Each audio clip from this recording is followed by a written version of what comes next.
140 कोटी जनतार देश ये देश चाहिए जेकोसी महाशक्ति को मथानत कर दे पारे। ये देश चाहिए गोटे देश को जिते बड़ महाशक्ति होना कहीं क्षमा भिक्षा करे पकई छेप को ढुकेवाई बाध्य करे। यही स्थिति वर्तमान अमेरिका अच्छी जो गर्व दंभ सहकारे तार सभा जो राष्ट्रपति 50% टैरिफ वृद्धि करथिले भारत उत्पादन उपरे भारत नौथुवा आमदानी उपरे ताकू नेकरी से देश वर्तमान जलुछि। तांकर एडवाइजर जे कहउछंती जे भारत सह ये जो भूल बुझामणा है दूरे जीव एवं वर्तमान अमेरिका पृथ्वी ग्लोबल पॉलिटिक्स रे एकुटिया हो गलानी। वर्तमान नाटो यूरोपीय संघ जापान ये सब भारत पछरे ठिया हो गलानी एवं अमेरिका धीरे धीरे ग्लोबल पॉलिटिक्स रु दूरे जाउछि। तो यही स्थिति रे भारत वर्षर अर्थनैतिक स्थिति कौन हम? भारतीय अर्थनीति आग को जीव ना पछकू आसीबो? अमेरिका निजर भूल बुझिलानी से भारत सांगरे पुणी पुनर्बार व्यावसायिक चुक्ति करिबो कि नहीं? ए सब विषय आज चर्चा बनरे मु विपिन दास नमस्कार।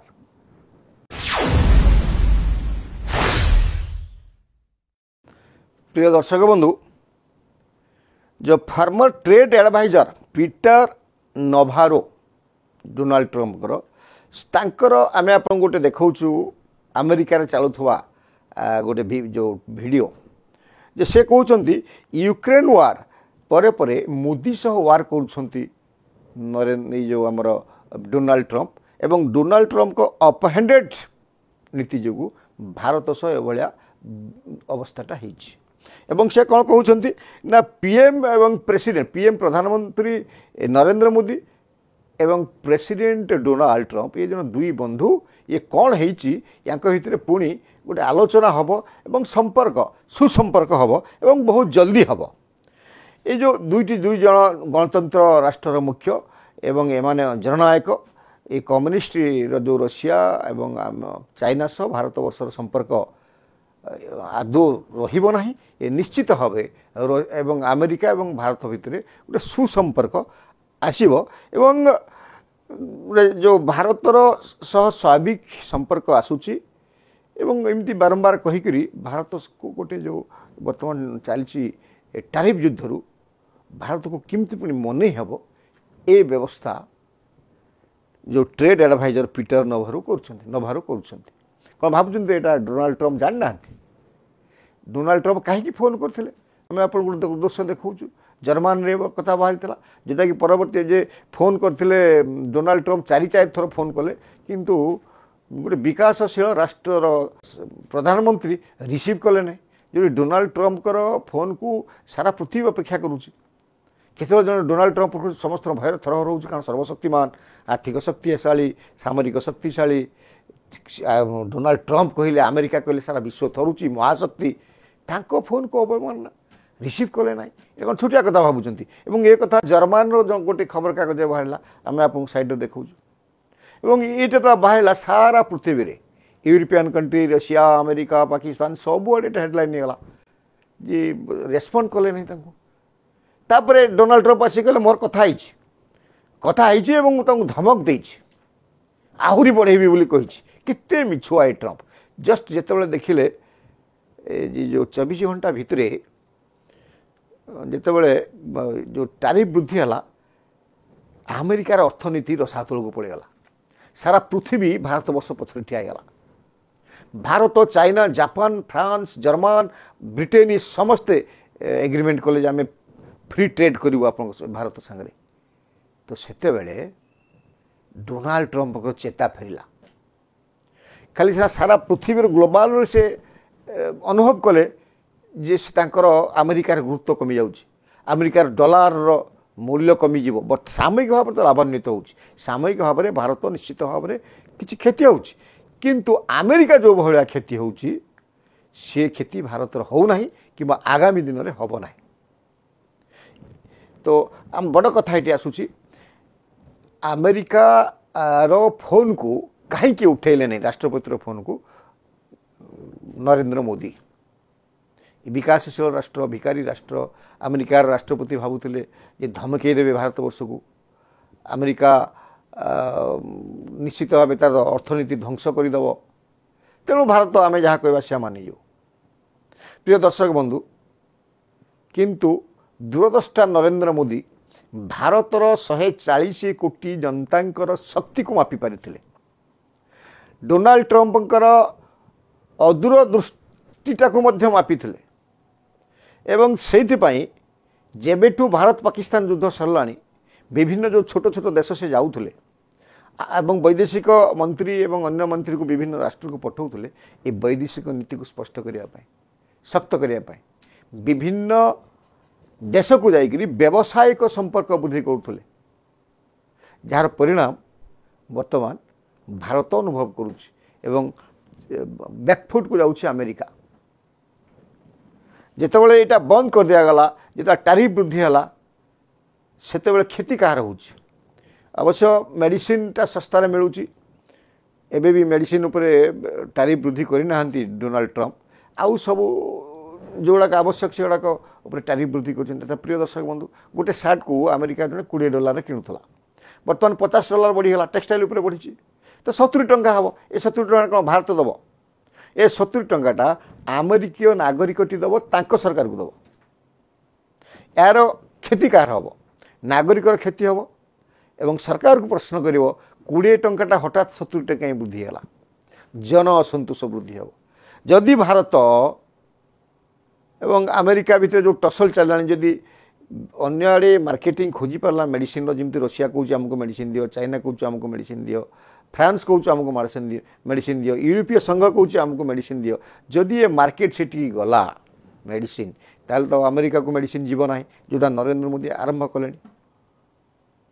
तो स्थिति से कौन हम कारण से जेनेटिक मेडिसिन सस्तार मेडिसिन मिले भारतीय मेडिसिनटा अवस्था कौन हम डोनाल्ड ट्रंपर प्रिय दर्शक बंधु जहाँपाई 24 घंटा न पूर्णु डोनाल्ड ट्रंपर एडवाइजर भारत सह पुनः बंधुता स्थापन करवा मासे 2 मास भितर एग्रीमेंट हम प्रथम एग्रीमेंट रे दस्खत कर अमेरिका ये गोटे सरेंडर हवा भाया बार्ताटे देले तो यहाँ था अंतर देश भितर कथा बाहर कौन हम सब बेले चाइना को चेक दवापाई अमेरिका चाहूँगी देखो केमती नरेंद्र मोदी पढ़ी पारिथिले दूरदृष्टि एते थिला जे चाइना को कई बेले ऊपर को दवापाई महाशक्ति हाँपाई अमेरिका चाहूनी जहाँपाई भारत को से व्यवहार करूला भारत समुद्र उपकूल व्यापक भाव में अच्छी सामुद्रिक स्थल ताकू से व्यवहार करें आशा रखी किंतु वर्तमान स्थिति रे से सब हटा पड़ एवं चाइना एवं भारत भितर संपर्क वृद्धि है पूर्व तो चाइना रशिया संपर्क वृद्धि ये 3 महाशक्ति जोड़ीजे जोड़े ग्लोबल रे राजनीति अलग हो महाशक्ति की अलग हो इकोनॉमिकल क्षेत्र यार अर्थनीति क्षेत्र में आउ किए बढ़ी अमेरिकार संपूर्ण दबदबा कमी ये प्रिय दर्शक बंधु भारतर किसी विशेष क्षति हेनी कहीं आम आपको कही रखू जे वर्तमान ब्रिटेन जर्मन साउथ कोरिया समेत 40 देश भारत सह व्यवसाय करने आगे आसिले एवं से कहते जोटा अमेरिका को आप पठाऊले भारत पठाऊला सीटा आम देश को आसू आम से कि नबू ये टैरिफ आसर पड़ी टेक्सटाइल लेदर ज्वेलरी या तो पड़ी किंतु एगुड़ी को चीन Japan Russia France German Great Britain याड़ को नापी भारत ऑलरेडी व्यवस्था कर सारी एग्रीमेंट सरी व्यवसायी माने बहुत जल्दी से व्यवसाय आरंभ करेंगे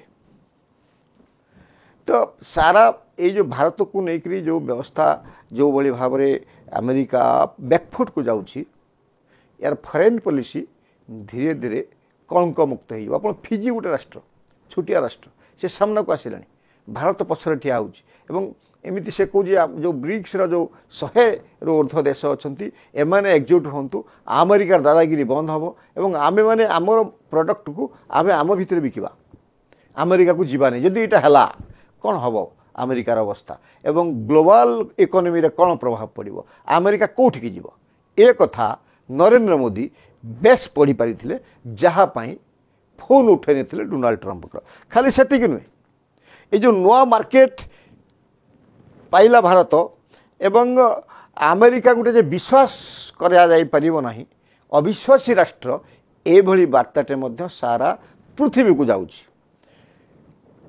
ଏହା ବାଦ ଆଉ କ'ଣ ହେବ? China, Russia, America, Bharat, Japan ଏମାନେ ଧୀରେ ଧୀରେ ଗୋଟିଏ ଜାଗାକୁ ଆସୁଛନ୍ତି ଏବଂ ୟୁରୋପିଆନ୍ କଣ୍ଟ୍ରିକୁ ଦରକାର ଶସ୍ତାରେ ଜିନିଷ, ଯେଉଁଠିକି ଭାରତରେ କେବଳ ଶସ୍ତାରେ କପଡ଼ା ମେଡ଼ିସିନ ମିଳେ, ସେ ଚାହୁଁଛି ଆମକୁ ନିଆଯାଉ। ଜାପାନ ଭାରତ ସହ ଏଥିପାଇଁ ଚାହୁଁଛି ଭାରତକୁ ଗୋଟେ ଟେକ୍ନିକାଲ ପାର୍ଟନର ଆବଶ୍ୟକତା ଅଛି, ଟେକ୍ନିକ୍ ବିକିବ। ରଷିଆକୁ ଆବଶ୍ୟକତା ଅଛି, ଫରେନ୍ ମନିର ଆବଶ୍ୟକତା ଅଛି, ଯୁଦ୍ଧରେ ସେ ଫସିଗଲାଣି ଏବଂ ଆମେରିକାକୁ କେମିତି ଚେକଅପ୍ ଦେବ, ସେଥିପାଇଁ ସମସ୍ତ ମେଡ୍ ଇନ୍ ଇଣ୍ଡିଆ ଯେଉଁ କରୁଛନ୍ତି ଏଠି ନରେନ୍ଦ୍ର ମୋଦି, ଏ ମେଡ୍ ଇନ୍ ଇଣ୍ଡିଆରେ ସେ ସହାୟତା କରୁଛନ୍ତି, ତାଙ୍କର ଟେକ୍ନିକ୍ ଦେଉଛନ୍ତି, ତାଙ୍କର ସବୁ କିଛି ଦେଇପାରୁଛନ୍ତି। ତ ବର୍ତ୍ତମାନ ଏହା ବାଦେ ସେ ଆମେରିକାରେ କ'ଣ ହେଉଛି সেটা ମଧ୍ୟ ଆମେ ଦେଖିବା ଯେ ନିଜ ଦେଶରେ କ'ଣ ସାମ୍ନା କରିବେ ଏବଂ କାହିଁକି ସେ ବିବ୍ରତ ହେଉଛନ୍ତି। ଭବିଷ୍ୟତ ତାଙ୍କ ରାଜନୈତିକ ଯେଉଁ ରାଜନୀତି ପାଇଁ ଯେଉଁ ପ୍ରତିଶ୍ରୁତି ଦେଇଥିଲେ, ସେ ଯେତେବେଳେ ପ୍ରଥମେ ସେ ନିର୍ବାଚନ ଲଢ଼ିଥିଲେ ଯେ ସ୍ଥାନୀୟ ନିଯୁକ୍ତି ଗୁରୁତ୍ୱ ଦେବେ, ସ୍ଥାନୀୟ ବ୍ୟବସାୟକୁ ଗୁରୁତ୍ୱ ଦେବେ, ଯାହା ପାଇଁ ଏତେ କଥା ହେଉଛି ତ ଲୋକାଲ ରାଜନୀତିକୁ ନେଇକରି ସାରା ଗ୍ଲୋବାଲକୁ ବଦଳାଇ ଦେବାକୁ ଚାହୁଁଛନ୍ତି ଏବଂ ଚ୍ୟାଲେଞ୍ଜ କରୁଛନ୍ତି କଥା। ବର୍ତ୍ତମାନ ସେଠି ଡେମୋକ୍ରାଟିକ୍ ଦଳର ତାଙ୍କର ଯେଉଁ ପ୍ରତିଦ୍ୱନ୍ଦ୍ୱୀ ଅଛି ସେମାନେ ୟାକୁ ନେଇକି ରାଜନୀତିକ ଇସ୍ୟୁ କଲେଣି। କାରଣ ମେଡ଼ିସିନ ବୃଦ୍ଧି ହେବ, ଲୁଗା ଦର ବୃଦ୍ଧି ହୋଇଗଲା, ଜୁଏଲାରୀ ଲୁଗା ବୃଦ୍ଧି ହୋଇଗଲା, ସାରା ପୃଥିବୀ ଏକଘରିଆ କରିଦେବାକୁ ବସିଲେଣି, ୟାକୁ ନେଇକି ସେ ରାଜନୈତିକ ଇସ୍ୟୁ କଲେଣି ସାରା ଆମେରିକାରେ। ଏବଂ ବିଜନେସ୍ କ୍ଲବ୍ ଯେଉଁମାନେ ବ୍ୟବସାୟୀମାନେ ଥିଲେ ସେମାନେ ମଧ୍ୟ ଏବେ କହୁଛନ୍ତି ଯେ ଆମେ ତ ଭାରତ ବର୍ଷ ଯାଇପାରିବାନି। ସେଠି ଯେଉଁ ସେମାନେ ଭାବୁଥିଲେ ଯେ ବଡ଼ ବଡ଼ ଫ୍ୟାକ୍ଟ୍ରି କରିକିରି ଏଠି ଯେଉଁ ଛୋଟ ଛୋଟ ବେପାରୀ ଏବଂ ଚାଷୀମାନଙ୍କୁ ତାଙ୍କର ସ୍ୱାର୍ଥ ସମର୍ଥନ ନଷ୍ଟ କରିଦେବେ ଏବଂ ନିଜେ ଆସିକି ଏଠି ବ୍ୟବସାୟ କରିବେ, ଯେଉଁଟାକି ନରେନ୍ଦ୍ର ମୋଦି ବାହାରି ଯାଇ କହିଲେଣି ସେଥିରେ କମ୍ପ୍ରମାଇଜ୍ କରାଯିବ ନାହିଁ। ଚାଷୀ କିମ୍ବା ଛୋଟ ଛୋଟ ବ୍ୟବସାୟୀଙ୍କ ସ୍ୱାର୍ଥକୁ ଜଗିକି ରଖିବାକୁ ପଡ଼ିବ। ସେ ଯେଉଁ ଭାବୁଥିଲେ 10-15 ବର୍ଷ ଭିତରେ ଆରୋପପତି ହେଇକି ଏଠି ମୁନାଫା ନେଇଯିବେ, ସେଇଟା ବନ୍ଦ ହୋଇଗଲା, ଯାହା ପାଇଁ ହ୍ୱାଇଟ୍ ହାଉସ୍ ସାଙ୍ଗରେ ତାଙ୍କ ଲଢ଼େଇ ଚାଲିଛି। ସବୁଠୁ ବଡ଼ କଥା ହେଉଛି ଡିଫେନ୍ସ, ଯେଉଁଟାକି ପେଣ୍ଟାଗନ୍ ଚାଇନାକୁ ରୋକିବା ପାଇଁ ଭାରତକୁ ସହାୟତା କରୁଥିଲା, ଭାରତକୁ ସାଥୀ କରିଥିଲା। ବର୍ତ୍ତମାନ ଯେଉଁ ସ୍ଥିତି ହେଲାଣି ଆଉ ସେଇଟା ସମ୍ଭବ ନୁହେଁ। ଭାରତ ଏବଂ ଚାଇନା ଏ ଦୁଇ ଜଣ ମିଶିଯିବେ ଏବଂ ଆମେରିକା ପଛପଟକୁ ଯିବ। ଯେଉଁ ସାମରିକ ସହାୟତାଟା ମିଳୁଥିଲା ଆମେରିକା ପାଇଁ ଭାରତବର୍ଷରୁ, ସେଇଟା ଚିରଦିନ ପାଇଁ ବନ୍ଦ ହୋଇଯିବ। ଯେ ଚୀନକୁ ରୋକିବା ପାଇଁ ଯେଉଁ ବ୍ୟବସ୍ଥା ଭାରତକୁ ବ୍ୟବହାର କରିବ ବୋଲି ଭାବୁଥିଲା ଆମେରିକା, ବନ୍ଧୁତ୍ୱ କରିଥିଲା, ତ ତେଣୁ ଏଇଟା ବର୍ତ୍ତମାନ ବନ୍ଦ ହେବ। ତ ପେଣ୍ଟାଗନ୍ ଡିଫେନ୍ସ ବର୍ତ୍ତମାନ ଆମେରିକା ରାଷ୍ଟ୍ରପତି ଡୋନାଲ୍ଡ ଟ୍ରମ୍ପକୁ ବିରୋଧ କରିବା ଆରମ୍ଭ କଲାଣି। ସମ୍ପୂର୍ଣ୍ଣ ଖେଳ ବିଗିଡ଼ି ଯାଉଛି କେମିତିକା ଦେଖନ୍ତୁ। Industrialist versus white house, business club versus white house, consumer versus white house. Consumer କେମିତି ହେବ? ଯେଉଁ ଆମେ କହିଲୁ ଯେଉଁଟା 20 ଟଙ୍କାରେ କିଣୁଥିଲାଟା ଏବେ 70 ଟଙ୍କା ହେବ, ଅସନ୍ତୁଷ୍ଟ ହେବ। ତ defence Pentagon versus white house ଏବଂ ରୁଷ, ଚୀନ, ଭାରତ ମିଶିଗଲେ ଆମେରିକାର ଯେଉଁ ସାରା ପୃଥିବୀରୁ ଦବଦବଟା ଚାଲିଯିବ, ସେଇଟା ମଧ୍ୟ ଭାବୁଛନ୍ତି ଆମେରିକାର ଯେଉଁମାନେ ଅଛନ୍ତି ତାଙ୍କର ସମାଲୋଚକ ଏବଂ ସ୍ତାବକ, ଆମେରିକାର ଦେଶବାସୀ, ବିଜ୍ଞ ଲୋକ ଭାବୁଛନ୍ତି ଏଇଟା ମଧ୍ୟ ଭୁଲ ହେଉଛି। ଏବଂ ଟ୍ରମ୍ପ କ'ଣ କରୁଛନ୍ତି କିନ୍ତୁ ନିଜ ଜିଦ୍ରେ ସର୍ଟ ଟର୍ମ ପଲିଟିକ୍ସ କରୁଛନ୍ତି। ଯେଉଁ ପ୍ରତିଶ୍ରୁତି ଦେଇକି ଆସିଛନ୍ତି ଏ ପ୍ରତିଶ୍ରୁତି ପୂରଣ କରିବେ, ସ୍ଥାନୀୟ ଲୋକଙ୍କୁ ଚାକିରି ଦେବେ ଏବଂ ସ୍ଥାନୀୟ ବ୍ୟବସାୟୀଙ୍କୁ ଜଗିବେ, ଏଇଥିପାଇଁ ଏ ବ୍ୟବସ୍ଥା କରୁଛନ୍ତି।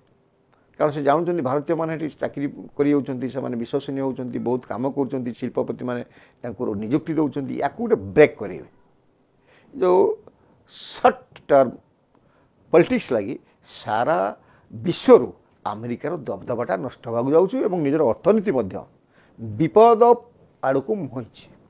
ଏବଂ ଯେତେ ଭାରତ ଆମେରିକା ଭିତରେ ବିଭେଦ ସୃଷ୍ଟି ହେବ, ସେତେ ସାରା ପୃଥିବୀକୁ ମଙ୍ଗଳ ହେବ। ଲାଟିନ୍ ଆମେରିକା, ଏସିଆର ବହୁ ଦେଶ, ଏମାନେ ଆମେରିକା ଦାଦାଗିରି ଅତିଷ୍ଠ। ସେମାନେ ଚାହୁଁଛନ୍ତି ଭାରତ ଯେମିତି ଗୋଟେ ଶକ୍ତିଶାଳୀ କି ଠିଆ ହେଲା। କାରଣ ଆମେରିକା ସମସ୍ତଙ୍କୁ ଦବେଇକି ରଖିଥିଲା। ସର୍ବପ୍ରଥମ ଭାରତର ରାଷ୍ଟ୍ରନାୟକ ନରେନ୍ଦ୍ର ମୋଦି ତାଙ୍କୁ ସାମ୍ନା କରୁଛନ୍ତି, ଏଇଟା ନିଃସନ୍ଦେହ। ଏବଂ ସେ ବ୍ୟାକଫୁଟକୁ ଯାଉଛି ଆମେରିକା। ତେଣୁ ଯେଉଁ ଲାଟିନ୍ ଆମେରିକା, ଏସିଆର ଏଇସବୁ ଦେଶମାନେ ଛୋଟ ଛୋଟ ଦେଶ, ଏମାନେ ଭାରତକୁ ସ୍ୱାଗତ କରୁଛନ୍ତି। ଆସନ୍ତୁ, ଆମ ମାର୍କେଟ ଆପଣଙ୍କ ପାଇଁ ଖୋଲା ଅଛି, ଆମ ଜିନିଷ ମଧ୍ୟ ଆପଣଙ୍କ ମାର୍କେଟକୁ ଯାଉ। 140 କୋଟିର ମାର୍କେଟ, 140 କୋଟି ଜନତାଙ୍କ ମାର୍କେଟ, ସମସ୍ତେ ଆଗ୍ରହ ପ୍ରକାଶ କରିବେ। ୟୁରୋପୀୟ ମହାସଂଘ ମଧ୍ୟ ଚାହିଁକି ବସୁଛନ୍ତି, ତାଙ୍କୁ ଦରକାର ଶସ୍ତା ଜିନିଷ। ଭାରତରୁ ଶସ୍ତା କପଡ଼ା ବା ଭାରତରୁ ଶସ୍ତା ମେଡ଼ିସିନ ଆମେରିକା ଯାଉଛି, ସେ ଚାହୁଁଛି ଯେ ଆମକୁ ଆଣ, ଯାହା ପାଇଁ ସେ ଫ୍ରି ଯେଉଁ ଟ୍ରେଡ୍ ଟ୍ରିଟି କରିବାକୁ ଆସୁଛନ୍ତି, ବାରମ୍ବାର ଆସୁଛନ୍ତି। ବ୍ରିଟେନ୍ କରିସାରିଲାଣି ଏବଂ ଜାପାନକୁ ଟେକ୍ନିକାଲ ପାର୍ଟନର ଦରକାର ଆମେ କହିଗଲୁ। ତ ଏଇ ସ୍ଥିତିରେ ଆମେରିକା କେତେ ଦିନ ଏମିତି ନିଜର ଦାଦାଗିରିକି ରଖିବ ଏବଂ ଆମେରିକା କେତେ ଦିନ ଏଇଭଳି ସାରା ପୃଥିବୀର ଦେଶମାନଙ୍କ ସାଙ୍ଗରେ ଶତ୍ରୁତା କରିବ? ସାରା ପୃଥିବୀର ଲୋକଙ୍କ ସାଙ୍ଗରେ ଶତ୍ରୁତା କରିସାରିଛି, ଆମେରିକାର ବିଶେଷ କିଛି କ୍ଷତି କେହି କରିନାହାନ୍ତି। ସର୍ବପ୍ରଥମେ ହେଉଛି ଭାରତ, ଯାହାକୁ ଲାଗିଲା ତା ବିରୁଦ୍ଧରେ 50% ଟାରିଫ୍ ବୃଦ୍ଧି କଲା ଏବଂ ନିଜେ ବ୍ୟାକଫୁଟ୍ ଗଲା। ଖାଲି ବ୍ୟବସାୟର ନୁହେଁ, ଭାରତ ସହ ସମ୍ପର୍କ ନୁହେଁ, ସାମରିକ ଦୃଷ୍ଟିରୁ ଏବଂ ବ୍ୟବସାୟିକ ଦୃଷ୍ଟିରୁ, ଅର୍ଥନୈତିକ ଦୃଷ୍ଟିରୁ, ଡଲାରର ମୂଲ୍ୟ ହ୍ରାସ ହେବା ଦୃଷ୍ଟିରୁ ଏବଂ ସାରା ଗ୍ଲୋବାଲରେ ଯେଉଁ ଗୋଟେ ନୂଆ ରାଜନୈତିକ ବଳୟ ସୃଷ୍ଟି ହେଉଛି, ଆମେରିକା ସାଇଡ୍ ହେଇଯାଉଛି। ବହୁତ ଶୀଘ୍ର 5 ବର୍ଷ ଭିତରେ ଆମେରିକାର ଅର୍ଥନୀତି ଦୁର୍ବଳ ହେବ, ଆମେରିକାର ନେତୃତ୍ୱକୁ ଆଉ କେହି ମାନିବେନି, ଅବିଶ୍ୱାସୀ ରାଷ୍ଟ୍ର କୁହାଯିବ ଏବଂ ନୂଆ ଯେଉଁ ଶକ୍ତିଶାଳୀ ରାଷ୍ଟ୍ର ଆସିବେ, ମହାଶକ୍ତି ଆସିବେ, ତା ଭିତରେ ଭାରତର ସ୍ଥାନ ରହିବ ଏବଂ ଭାରତର ବିଶ୍ୱଗୁରୁ ହେବ। ଏ ଜଳ ଜଳ ହିଁ ଦେଖାଯାଉଛି। ନମସ୍କାର।